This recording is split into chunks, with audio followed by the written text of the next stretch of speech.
오늘은 우리 교회가 창립된 지 88주년 되는 해입니다. 나이가 참 많이 먹었지요. 우리가 나이가 많이 먹었지만은 세계 기독교사에 보면 아직 애기입니다. 2000년이 넘는 우리 예수님 오신 다음에 그 기독교 역사가 있다고 한다면 이제 88살이니까 이제 걸음마 막 뛰는 애기입니다. 그러나 우리나라에서는 그래도 연령대가 있는 그러한 전통과 또 하나님의 말씀으로 인도되는 교회인 줄로 믿습니다. 저는 우리 교회가 이 88주년을 맞이해서 사실은 어떤 말씀을 전할까 생각하다가 우리 교회가 이런 비전을 가지고 나가자, 이런 설교도 중요하지만은 기본으로 돌아가서 우리가 한번 우리 자신을 잘 살펴보고 우리가 먼저 믿음 안에 굳게 설 때에 오늘 우리 교회가 든든한 만 속에 세워져 가고 아버지께 영광 돌리는 교회가 되겠다. 그래서 오늘 야고보서의 말씀을 준비를 했습니다. 오늘 말씀의 제목은 나의 인생의 주인은 누구입니까? 라는 제목을 가지고 말씀을 나누도록 하겠습니다. 한번 따라서 해보겠습니다. 나의 인생의 주인은 누구입니까? 주인 누구세요? 나죠? 오늘 말씀을 들으면서 한번 깊이 생각해 보시길 바랍니다. 유난히 힘센 개미가 있었습니다. 얼마나 힘이 센지 다른 개미는 쌀 한 톨을 물고 들어올릴 수 있는데 이 개미는 쌀 한 톨 들고 그 위에다가 쌀 한 톨을 더 들고 2개, 심지어 3개까지 들어서 올릴 수 있는 아주 힘센 개미가 있었어요. 이 힘이 세니까 얼마나 다른 개미들이 부러워하고 우러러보는지 그렇게 아주 그냥 이 개미가 으쓱할 수밖에 없는 그런 상황이 되었어요. 그래서 이 개미는 얼마나 이제 기고만장해졌는지 이 세상에 무서울 것도 없고 못할 것도 없다 그런 생각이 드니까 내가 더 넓은 세상에 가서 이 힘센 것을 한번 자랑해야 되겠다. 어디 가서 내가 자랑할 수 있겠는가? 사람들이 많이 있는 저 시장에 가서 내가 한번 내 힘을 한번 드러내리라. 그 시장에 막 찾아갔어요. 시장에 와서 보니까 막 사람들이 왁작지껄 하는데 쌀집 앞에 이러니까 쌀이 그냥 아주 널려 있는 거예요. 개미가 그래서 막 쌀을 2톨을 들어서 막 머리 위로 들어보기도 하고 이번에 3톨을 쌓아가지고 들어서 그냥 집어 던지기도 하고 자기 힘을 막 마음껏 뽐내고 가시를 했어요. 그런데 마침 아이 하나가 눈간 설탕 하나를 사려고 가게로 뛰어가다가 그만 이 개미를 갖다 꾹 밟아버렸네요. 개미가 어떻게 됐을까요? 그만 죽고 말았습니다. 그것도 아이 발에 밟혀서 죽고 말았어요. 여러분, 오늘 이 말에는 많은 의미가 담겨져 있는데 한번 우리가 생각해 봐야 돼요. 사람들은 내가 돈이 많으면 돈으로 무엇이든지 다 할 수 있다고 하늘이 높은 것으로 생각합니다. 지식이 많은 사람은 그 지식의 힘으로 못할 것이 없다고 생각합니다. 권력에 힘이 있으면 이 권력으로 내가 모든 것을 밀어붙일 수 있다고, 그리고 정치도, 그리고 이 경제가들도 그렇게 하는 경우들이 참 많습니다. 그런데 하나님 앞에서 보면 여러분, 아무리 이 땅에서 뛰어난 존재라 할지라도 개미에 지나지 않는다라고 하는 사실을 오늘 우리가 깨달아야 할 것입니다. 오늘 본문 말씀 앞서서 11절에 앞서서 10절에 보니까 이렇게 말씀하고 있습니다. 주 앞에서 낮추라. 그리하면 주께서 너를 높이시리라. 주 앞에서 낮추라. 그리하면 너희를 높이시리라 말씀해 주고 있어요. 여러분, 이 말은 무슨 얘기입니까? 오늘 하나님 앞에서 우리가 겸손한 사람으로 서갈 때 하나님께서 우리를 쓰시고 우리 교회를 쓰시고 이 나라의 민족을 쓰시는 줄로 믿습니다. 할렐루야. 이 교만의 가장 대장되었던 존재가 누구냐 하면 루시퍼라고 하는 천사예요. 그런데 그가 타락하게 된 것은 이사야 14장 14절에 보니까 내가 가장 높은 구름에 올라가 지극히 높은 자와 비기리라 같아지리라 라고 교만해졌어요. 그러니까 자기가 하나님처럼 되겠다라고 하는 거예요. 그래서 이러한 사건을 통해 가지고 그가 이 땅으로 쫓겨나고 천상에서 쫓겨나는 존재가 되었잖아요. 이 마귀는요, 똑같이 아담에게 찾아가서, 하나님이 창조한 아담에게 찾아가서 이 선악과를 먹는 날에는 너도 눈이 밝아져서 너도 하나님처럼 되라고 꼬셨어요.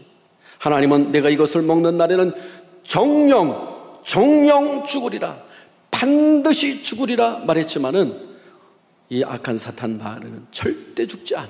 이거 먹는 날에는 너도 하나님처럼 돼 라고 속였던 모습을 보게 됩니다. 여러분, 지금도 악한 사탄 마귀는 끊임없이 우리를 교만하도록 그렇게 미혹하고 꼬신다라고 하는 사실을 우리가 정신을 차리고 근신하여 깨어있어야 될 줄로 믿습니다. 그렇습니다. 교만은 한마디로 말하면 자신이 하나님인 것처럼, 하나님인 채 하나님 노릇에 하고 있는 그 자리에 앉는 것을 말합니다.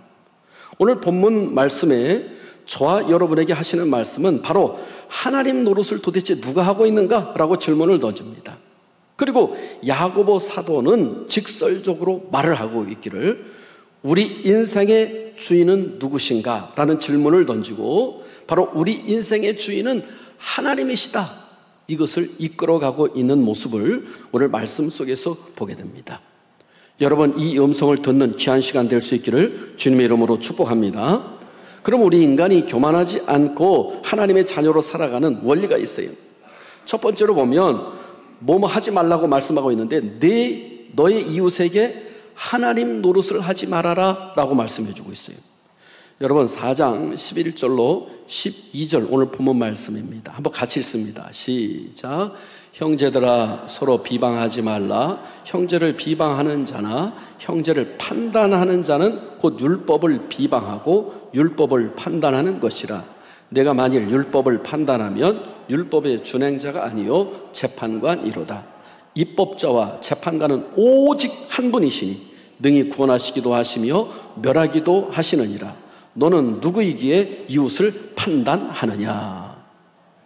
오직 판단할 분은 누구라고요?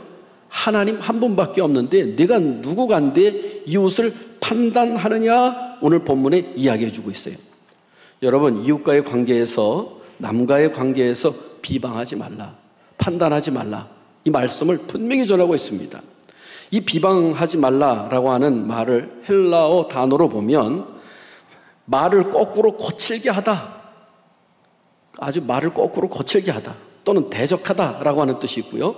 영어 성경에 보면은 이 speak against라고 하는 단어를 썼는데 반대로 대적해서 이야기한다, 변명할 수 없는 상황에서 악의를 가지고 공격한다라고 하는 뜻이 이 단어 속에 담겨져 있습니다. 여러분, 성경은 악의를 가지고 비방하지 말라, 악의를 가지고 판단하지 말라, 정죄하지 말라, 이것이 하나님께서 우리에게 주시는 말씀입니다. 바로 하나님의 자리에 서서 사람들을 정죄하고 판단하고 나누지 말라는 거예요. 오히려 이 성경은 우리 성도들에게 분별하는 눈을 가져라 말씀해 주고 있어요. 오늘 저와 여러분은 분별하는 눈을 가져야 될 줄로 믿습니다. 우리 전의성결교회는 분별하는 눈을 가져야 될 줄로 믿습니다. 이 분별한다는 것은 하나님의 기준으로 모든 것들을 바라볼 수 있어야 돼요. 그러니까 하나님의 말씀과 하나님 앞에 기도를 통해서 이것이 옳은가 그른가를 분명히 거기서 우리가 분별할 수 있는 능력이 생기는 거예요. 분별이라고 하는 것은 하나님의 기준으로 바라볼 수 있는 시각이 생기는 거예요. 우리들의 경험으로 성도를 이웃으로 판단하는 것은 하나님 노릇하고 있는 것이 아니냐, 오늘 성경이 말씀해 주고 있습니다. 왜 이렇게 말씀할까요? 판단을 하기 위해서는 우리가 동기나 생각이나 태도나 그 당시의 상태나 그 상황을 정확하게 알아야 되는데 우리가 다 알 수가 없어요. 여러분, 오늘 재판을 하는 과정 가운데도 보면은요, 그 재판할 때 보면 재판관이 다 듣고 판단하는데도요, 다 들었어도, 양쪽의 이야기를 다 들어도 온전히 판단할 수 없는 경우들이 허다하다라는 거예요. 사실 이 율법의 판단자로서 서서 우리가 그 모든 것들을 한꺼번에 딱 이렇게 명쾌하게 나타나는 것이 없다는 것이죠. 공평하지도 정확하지도 않을 뿐더러 그것을 진지하게 다 알지도 못한다는 것입니다. 그러면서도 우리가 이렇게 판단하는 것들이 얼마나 많습니까? 제대로 알지 못하고 평가하는 것은 마치 내가 하나님인 줄 아느냐라고 성경이 말씀해 주고 있습니다. 사람을 온전히 평가하고 판단할 수 있는 분은 오직 하나님 한 분밖에 없는 줄로 믿습니다.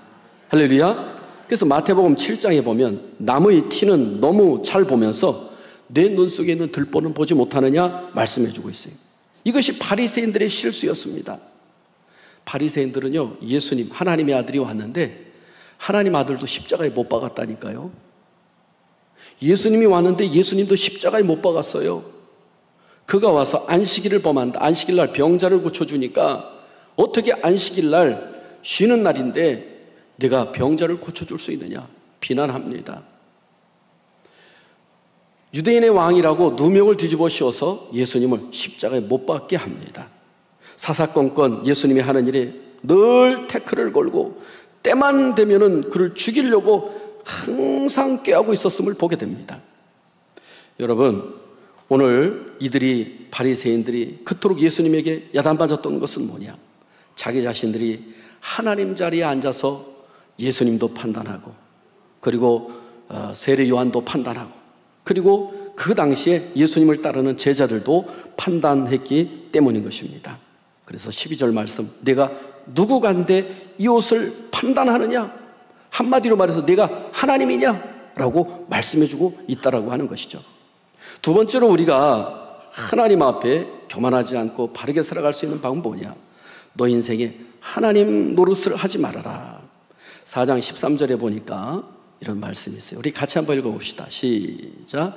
들어라, 너희 중에 말하기를 오늘이나 내일이나 우리가 어떤 도시에 가서 거기서 1년을 머물며 장사하여 이익을 보리라 하는 자들아. 말해주고 있죠.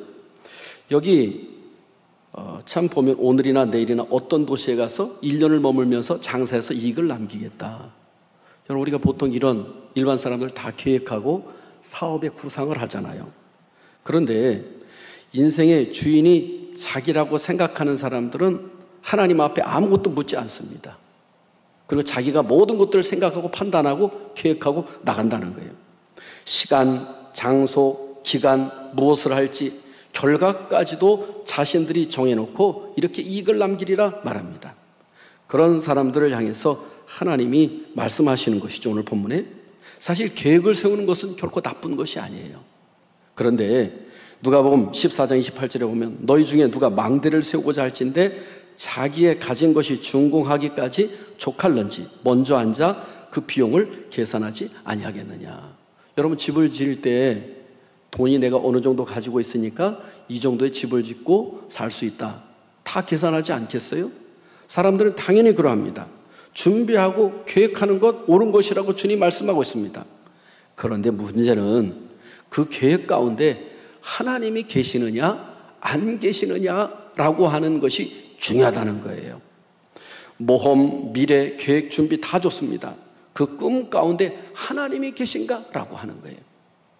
여러분, 한국교회가 사실 요즘 많이 어려움을 겪고 있는데요. 한국교회가 어려움을 겪게 된 계기가 있어요. 많은 목회자들이, 많은 교회들이 우리 교회가 부흥되는 거, 우리 교회가 커지는 거, 우리 교회가 크게 확장되는 거에 온통 집중이 돼 있어요.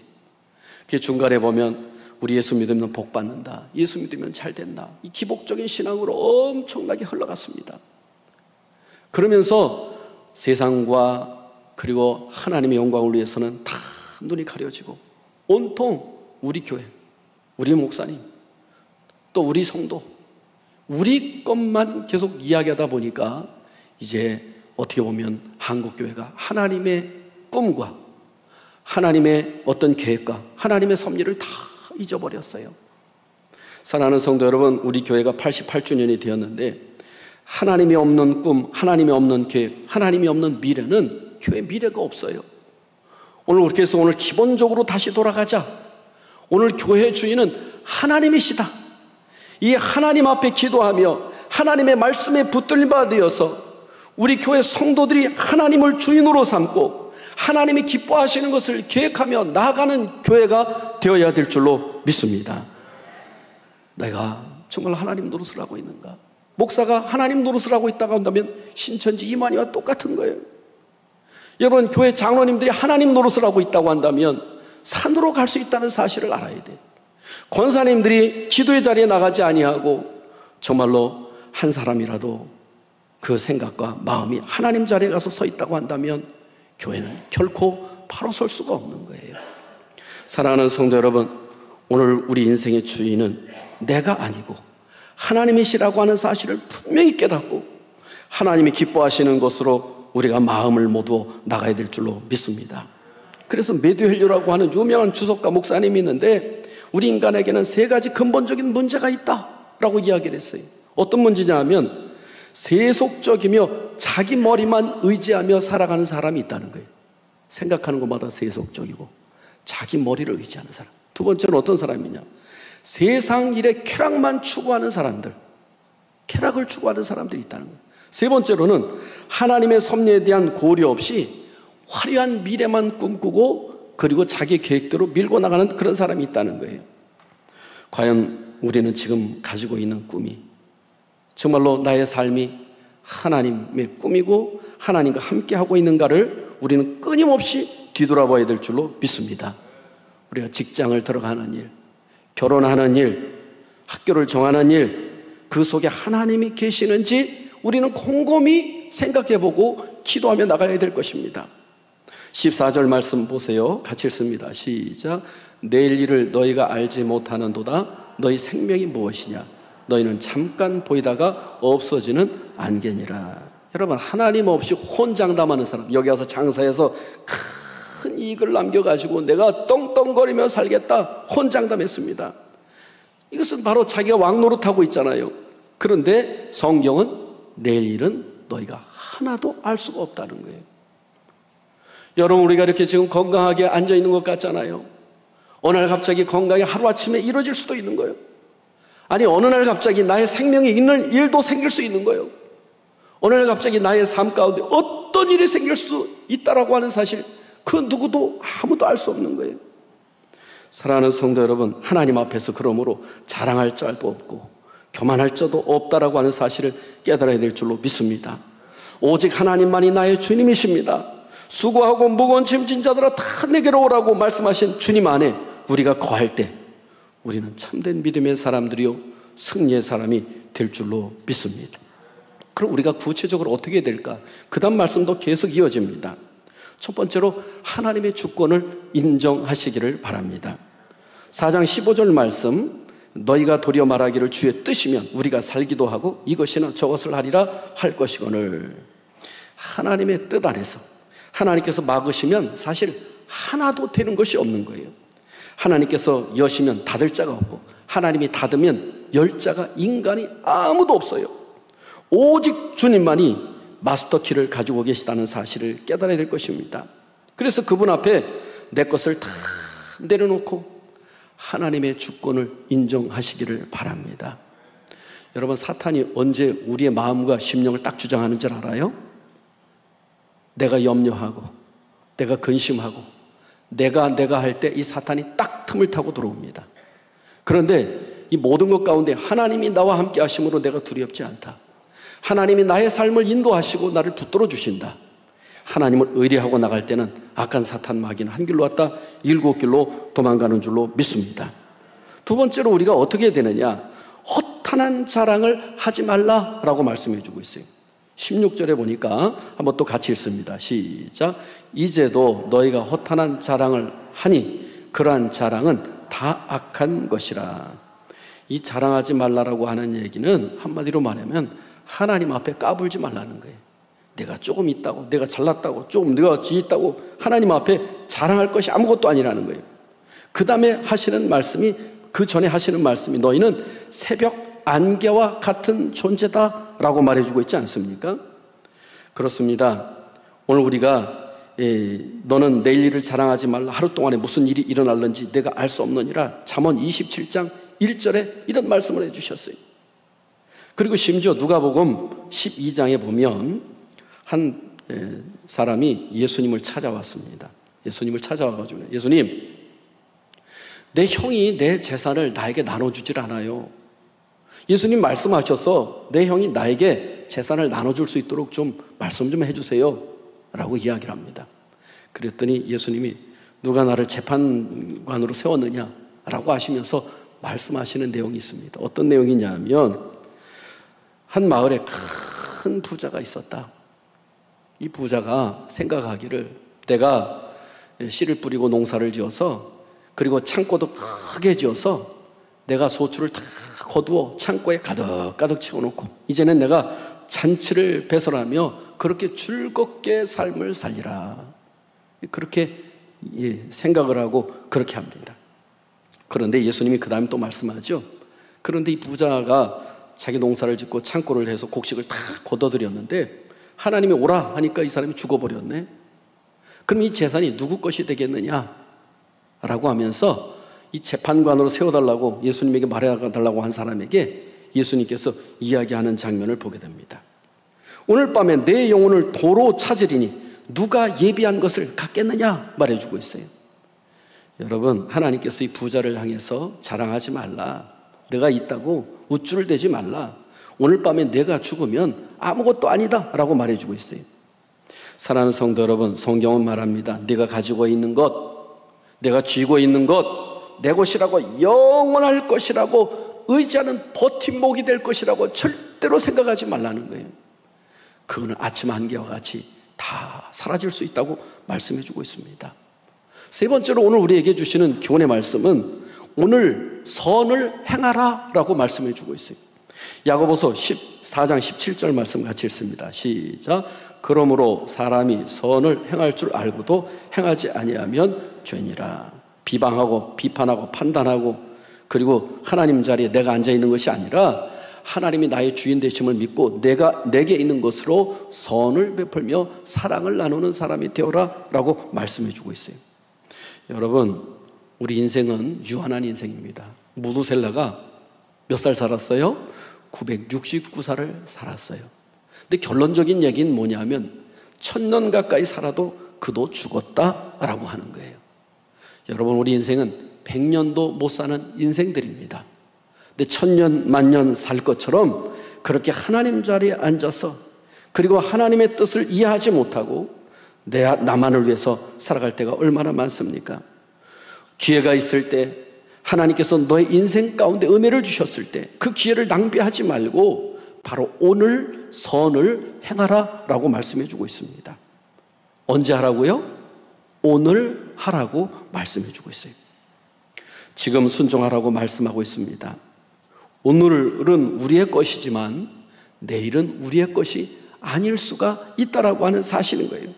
그러므로 기회 있을 때 선을 행하라고 말씀해 주고 있습니다. 여러분, 언제까지 우리가 아웅다웅 살겠습니까? 언제까지 망설이겠습니까? 선을 베풀고 사랑하며 살기에도 너무나도 짧은 인생을 살아가고 있다는 사실을 깨달아야 됩니다. 언제까지 아픔과 증오를 가지고 용서하지 않고 사랑을 나누지 않고 살겠습니까? 여러분, 지금이 중요하다는 사실이에요. 어떤 시인이 이러한 시를 썼습니다. 할 일이 생각나거든 지금 하십시오. 오늘 하늘이 밝지만 내일은 구름이 보일지 모릅니다. 어제는 이미 당신이 아니니 지금 하십시오. 친절한 한마디가 생각나거든 지금 하십시오. 내일은 당신의 것이 안 될지도 모릅니다. 여러분, 사랑하는 사람들이 항상 내 곁에 있는 것은 아니에요.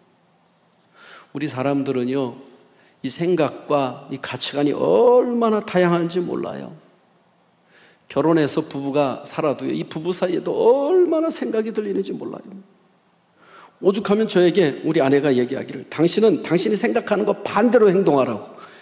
그럴 때가 참 많아요. 그러니까 생각이 정반대인 경우가 참 많아요.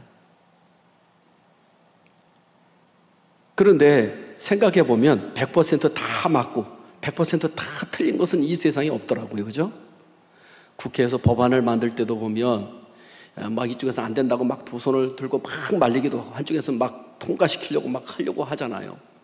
근데 가만히 들여다보면 100% 한쪽이 옳고 100% 한쪽이 틀리고 절대 없어.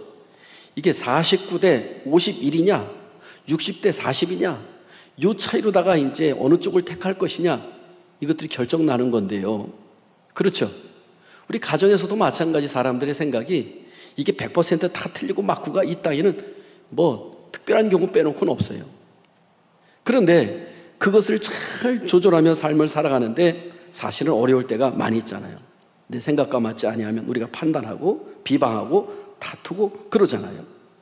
사랑하는 성도 여러분, 사랑하는 사람이 항상 내 곁에 있는 것이 아니에요. 어느 날 갑자기 사랑하는 사람이 떠나고 나면 그 빈자리는 엄청나게 크게 느껴져. 평소에 잘해주지 못한 것이 엄청난 후회로 다가올 수 있다는 사실이에요. 여러분, 사랑의 말이 있다고 한다면 오늘 하시기를 바랍니다. 미소 짓고 싶거든 지금 하시기를 바랍니다. 성경은 저와 여러분에게 묻습니다. 하나님의 노릇을 그만하고 하나님 자리에 앉아서 판단하지 말고 비판하지 말고 하나님의 선을 행하고 사랑을 베풀고 나눌 수 있는 사람이 되라고 말씀해주고 있습니다. 이것이 정말 하나님이 나의 주인 되심을 믿고 살아가는 사람이다라고 말씀해주고 있는 것이죠. 우리 예수님을 한번 보시기를 바랍니다. 예수님은 삼일체 하나님 중에 성자 하나님이세요. 근데 그분이 인간의 몸을 입고 이 땅에 오셨을 때는 철저하게 낮아지셨어요. 요한복음을 보고 다른 성경을 보면 난 아버지의 뜻을 행하러 왔다라고 고백하고 있어요. 저는 예수님께서 세례 요한에 대해서 여인이 난 사람 중에 이만큼 훌륭한 사람이 없다라고 하는 것을 도무지 이해를 하지 못했어요. 근데 이 세례 요한이 보니까요, 그 당시에 이 광야로 나가가지고 옷은 약대 털옷을 입었어요. 그러니까 옷이 제대로 지어진 것이 아니라 그냥 약대 가죽을 덮었어요. 그리고 먹는 음식은 메뚜기와 석청이에요. 그냥 들에서 나는 거 그냥 먹고 살았어요. 이 말은 세례 요한 앞에 수많은 사람들이 와서 몰려와서 아마 맛있는 것도 많이 가지고 왔을 거예요. 그런데 이 세례 요한은 굳이 다 모든 것 거절하고 자기는 아주 그 광야에서 그 석청과 그리고 이 메뚜기를 먹고 그렇게 살아갔어요. 그러다 보니까 그 당시에 메시아를 간절히 기다리고 있던 시대예요. 그러니까 온 이스라엘 사람들이 야, 저 사람은 말과 행동이 똑같은 사람이네. 회개하라. 막 천국이 가까웠느니라. 이 독사의 자식들아. 누가 하면서 막 아주 신랄하게 이 거짓 신앙을 가지고 있는 걸 비판했거든요. 아마 다른 사람이 그랬으면 에이 너나 잘하라 그럴 텐데 이 세례 요한이 하니까 모든 사람들이 그의 말에 귀를 기울이는 거예요. 그래서 그 광야까지 수많은 사람들이 오는 거예요. 심지어 바리새인들과 이 제사장들도 와가지고 너가 선지자냐? 세례 요한이 아니라. 네가 엘리야냐? 아니라. 네가 그러면 메시아냐? 아니라. 내 뒤에 오시는 이는 성령으로 오시는 일인데 나는 그를 감당치도 못한다. 그가 오면 나는 물로 세례를 주지만 그분은 성령으로 세례를 주실 것이다 라고 선포를 하고 말합니다. 여러분, 그러면서 자기 제자들도 다 누구에게 보내요? 예수님의 제자가 되잖아요. 안드레가 이 세례 요한의 제자였어요. 세례 요한의 제자였는데 이 세례 받으러 오신 예수님, 그리고 이 세례 요한 앞에 오니까 보라 세상죄를 지고 가는 어린 양이로다. 그러니까 이 안드레를 비롯해 다른 한 사람이 예수님을 따라가요. 예수님이 뒤돌아보면서 내가 너에게 무엇을 해주길 원하느냐 물었더니 주님 어디 계십니까? Follow me, 나를 따라오라. 그래서 예수님 묵으시는 곳에 따라갔어요. 아마 저녁 늦게까지 예수님과 대화를 나눴던 것 같아요. 돌아오자마자 그의 형제 베드로에게 내가 메시아를 만났다. 내가 메시아를 만났다. 전도를 해요. 그래서 이 전도한 베드로가 예수님 앞에 딱 나오는데 내가 너를 베드로라 하리라. 시몬이라고 하는 단어에서 베드로라는 게 반석이라는 거예요. 그래서 이 베드로를 부르잖아요. 빌립도 전도하잖아요. 그래서 이 안드레는 많은 사람을 전도했는데 바로 이것이 세례 요한의 제자예요. 세례 요한의 제자들이 막 질투를 했어요. 당신이 세례 준 사람이 더 많은 사람을 많은 사람이 가서 그에게 세례를 받습니다. 그랬더니 세례 요한 보십시오. 그는 흥하여야 되겠고 나는 망하여야 되겠다. 겸손하게 자기 자신은 아무것도 아니라고 고백하며 예수님만을 높이며 그분이 메시아라고 나는 그분의 신발끈을 풀기도 감당할 수 없는 존재다 라고 예수님을 높이고 그리고 제자들도 다 그에게 보내는 이 세례 요한의 모습을 통해서 예수님은 여자가 낳은 사람 중에서 가장 큰 자다라고 인정해 주셨음을 보게 됩니다. 여러분, 하나님 앞에서 높아지는 방법은요, 하나님의 주권을 인정하는 거예요. 하나님만이 나의 전부라고 인정하는 거예요. 그분이 보내주신 독생자가 정말로 나의 주인, 나의 주님, 나의 전부가 된다고 고백하는 거예요. 그래서 우리가 모든 일을 결정할 때 그분 앞에 기도하고 그분 앞에 말씀 앞에 겸허하게 엎드리며, 그리고 지금 내가 할 수 있는 선을 베풀고, 그리고 하나님의 뜻을 이뤄갈 때 하나님이 그 사람을 가장 지극히 높은 자리에 앉혀주실 줄로 믿습니다. 우리 주님 죽기까지 복종하셔서 자기를 철저하게 낮추셨더니 하나님께서 만왕의 왕으로 세워주셨다고 성경은 말씀해주고 있습니다. 우리 예수님의 모습을 닮아서, 정말로 우리 교회가 그렇게 닮아서, 우리 성도들이 그렇게 닮아서 아버지께 영광을 돌려드릴 수 있는 귀한 교회가 될 수 있기를 주님의 이름으로 축복합니다. 기도합니다.